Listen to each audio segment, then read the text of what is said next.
Sans machine, on est sûr d'avance de ne rien voir. Christian Metz. Introduction. Le modèle sémiopragmatique. À l'origine de la sémiopragmatique, cette constatation étonnait.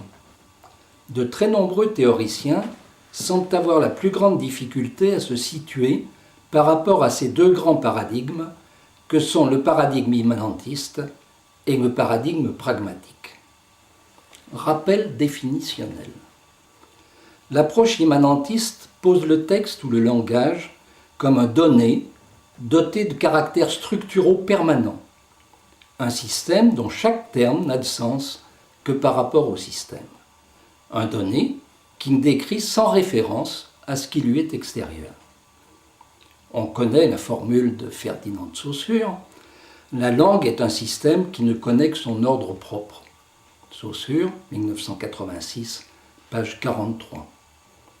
La sémiologie classique s'est constituée sur ces bases. À l'inverse, les approches pragmatiques considèrent qu'un signe, qu'un mot, qu'un énoncé ou qu'un texte ne font sens qu'en relation avec le contexte dans lequel ils sont émis et reçus. Les théoriciens ont des conceptions différentes de ce qu'il faut entendre par relation avec le contexte. En ce qui me concerne, je considère comme pragmatiques les approches qui mettent le contexte au point de départ de la production de sens, c'est-à-dire les approches qui posent que c'est le contexte qui règle cette production. Nombre de tentatives effectuées par les théoriciens pour sortir du paradigme immanentiste et pour entrer dans le paradigme pragmatique se soldent in fine par un retour au paradigme immanentiste.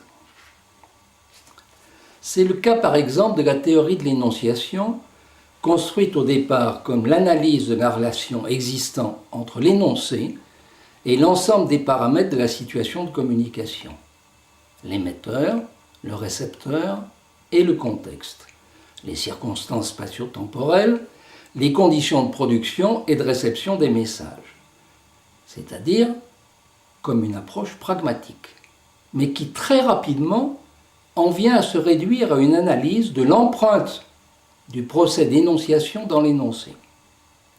Ducrot, Todorov, 1972, page 405.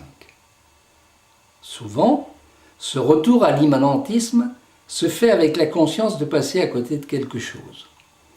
On est méthodologiquement contraint à la problématique des traces, note ainsi Catherine Kerbrat-Orecchioni, 1980, page 32. Il en va de même pour la pragmatique des actes de langage, qui se limite à étudier la façon dont un texte agit sur son lecteur.